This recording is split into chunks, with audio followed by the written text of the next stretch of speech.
Hello students, welcome to our channel counselling की दुनिया। अगर आप चैनल पर नए हैं तो चैनल को सब्सक्राइब कर लीजिए ताकि MPIU से जुड़े हुए सारे अपडेट आपके पास सबसे पहले पहुंचे। फाइनली स्टूडेंट्स, वो अपडेट आ चुका है जिसका बहुत सारे स्टूडेंट्स को बेसब्री से इंतजार था। स्टूडेंट्स, मैं आपको बताना चाहता हूं कि जिन स्टूडेंट्स को फर्स्ट, सेकंड और थर्ड राउंड में कॉलेज अलॉट हुआ था उनको अभी तक काउंसलिंग से बाहर रखा गया था, लेकिन अब स्ट्रे राउंड 3 में उनको दोबारा से परमिशन दिया जा रहा है कॉलेज में एडमिशन के लिए।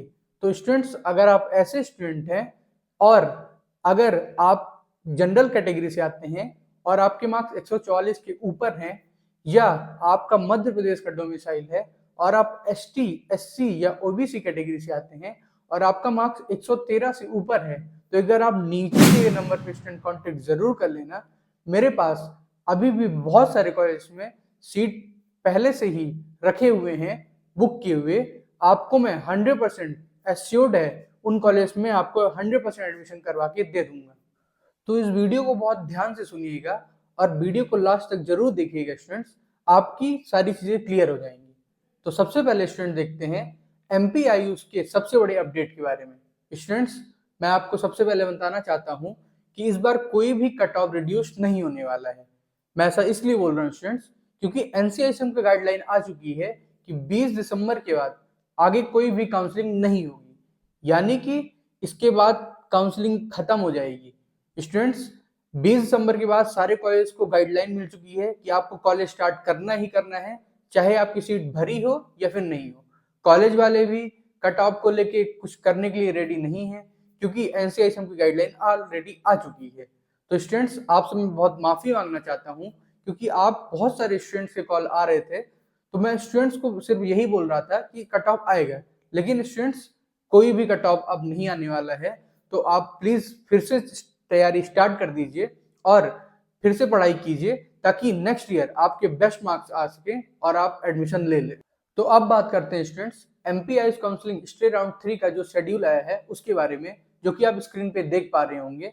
सबसे पहले आता है नीट UG 2025 के पात्र उम्मीदवारों के द्वारा ऑनलाइन पंजीयन तिथि, जो कि 13 तारीख को रहने वाली। स्टूडेंट्स, ये सिर्फ न्यू रजिस्ट्रेशन के लिए होने वाली है, यानी कि अगर आप फर्स्ट, सेकंड या थर्ड राउंड या किसी भी राउंड में आपने पार्टिसिपेट किया था तो आपको दोबारा रजिस्ट्रेशन कराने की जरूरत नहीं है। यानी कि अगर आप पहले बीच में आप काउंसलिंग से बाहर थे लेकिन आपने किसी भी राउंड में आपने पार्टिसिपेट किया था या कोई राउंड आपसे मिस भी हो गया तो आपको न्यू रजिस्ट्रेशन कराने की जरूरत नहीं है। 14 तारीख को स्टूडेंट्स वेरिफिकेशन की डेट रहने वाली है। अगर आप किसी और स्टेट से हैं, यानी कि आप महाराष्ट्र, उत्तर प्रदेश, राजस्थान, वेस्ट बंगाल या किसी भी स्टेट से हैं आप, तो आपको मध्य प्रदेश में आके वेरिफिकेशन कराना पड़ेगा। जो नियर बाय आपको गवर्नमेंट कॉलेज मिले उसी में आप भर दीजिएगा।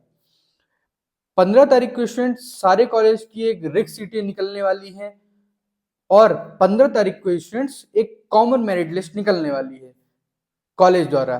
16 तारीख को स्टूडेंट्स चॉइस फिलिंग की और एडिटिंग की सुविधा दी जाएगी आपको, और 17 तारीख को कॉलेज वाइज एक मेरिट लिस्ट निकलेगी।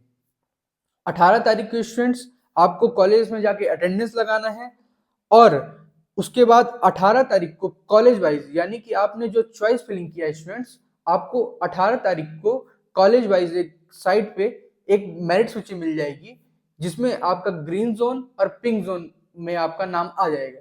स्टूडेंट्स, 19 तारीख को आपको एडमिशन की डेट रहने वाली है, तो स्टूडेंट्स बहुत ध्यान से और सोच समझ के सारी चीजें कीजिएगा। और अगर कोई चीजें आपको समझ में नहीं आ रही है तो एक बार आप कांटेक्ट जरूर कर लेना, आपकी सारी चीजें या आपके सारे डाउट्स मैं दूर कर दूंगा, क्योंकि अब वही सिचुएशन होने वाली है स्टूडेंट्स जो पहले थी, यानी कि एक सीट पे 10 लोग। तो स्टूडेंट बहुत देख के और बहुत सोच समझ के चॉइस फिल कीजिएगा। तो बच्चों, आपको अब क्या करना चाहिए जिससे आपका एडमिशन 100% डन हो जाए और आपका साल भी बर्बाद ना हो। तो सबसे पहले न्यू रजिस्ट्रेशन या फ्रेश रजिस्ट्रेशन वाले स्टूडेंट को बताना चाहता हूँ कि आप 13 तारीख को जो डेट दी गई है उसमें आप सबसे पहले रजिस्ट्रेशन करवा दें। और जो स्टूडेंट्स पहले एलिजिबल हो चुके हैं, जैसे मैंने पहले बताया है आपको, जो पहले राउंड्स में जा चुके हैं और अभी एलिजिबल हो रहे हैं, उनको बिल्कुल भी रजिस्ट्रेशन कराने की जरूरत नहीं है। तो स्टूडेंट्स, सबसे पहले आपकी प्रोसेस होनी चाहिए कि आपका रजिस्ट्रेशन हो जाए और उसके बाद आप वेरिफिकेशन करवा लें। स्टूडेंट्स, सबसे ज़्यादा समझने वाली बात यह है कि अगर राउंड्स वाले स्टूडेंट्स एलिजिबल हो रहे हैं तो कंपटीशन बहुत ज़्यादा बढ़ने वाला है। यानी कि जब राउंड्स के बाद जब स्ट्रे राउंड स्टार्ट हुआ था, फर्स्ट सेकंड थर्ड राउंड के बाद जब स्ट्रे राउंड स्टार्ट हुआ था, तो 5000 लगभग स्टूडेंट्स काउंसलिंग से बाहर हुए थे। तो स्वाभाविक सी बात है कि यहाँ पे कंपटीशन बहुत बढ़ने वाला है। जैसे कि पहले कंडीशन थी कि एक सीट पे 10 स्टूडेंट था, यानी कि अगर किसी कॉलेज में 25 सीट 30 सीट खाली हैं तो उस पर स्वाभाविक सी बात है 300 स्टूडेंट ग्रीन जोन पे रहने वाले हैं। तो स्टूडेंट्स, आपको अगर ऐसा लग रहा है कि आपको एडमिशन इस साल नहीं मिल पाएगा या आपके मार्क्स कम है, 150, 160 या 170 हैं, तो एक बार कांटेक्ट जरूर कर लेना स्टूडेंट्स। मैं 100% एश्योर्ड एडमिशन करा के आपको दे दूंगा। अगर आप ऐसे स्टूडेंट हैं जिनका ऑलरेडी 2, 3, 4 ड्रॉप हो चुका है, या अगर आपके मार्क्स कम है जैसे 150, 160 या 170 या 180 हैं, तो स्टूडेंट्स आप बिल्कुल रिस्क मत लेना, क्योंकि आपके लिए ये लास्ट चांस और बेस्ट गोल्डन अपॉर्चुनिटी होने वाली है जिसमें आपका एश्योर्ड एडमिशन हो सकता है। तो एक बार कांटेक्ट जरूर कर लेना स्टूडेंट्स। हो सकता है मैं आपको बेस्ट से बेस्ट कॉलेज में और बेस्ट से बेस्ट पैकेज में आपका एडमिशन करा के दे दूं।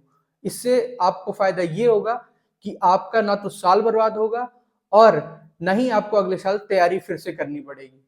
अगर ये वीडियो आपको इन्फॉर्मेटिव लगी हो तो वीडियो को लाइक कीजिएगा और उन दोस्तों के साथ शेयर जरूर कीजिएगा जिसको अभी तक एडमिशन ना मिला हो। Thank you so much.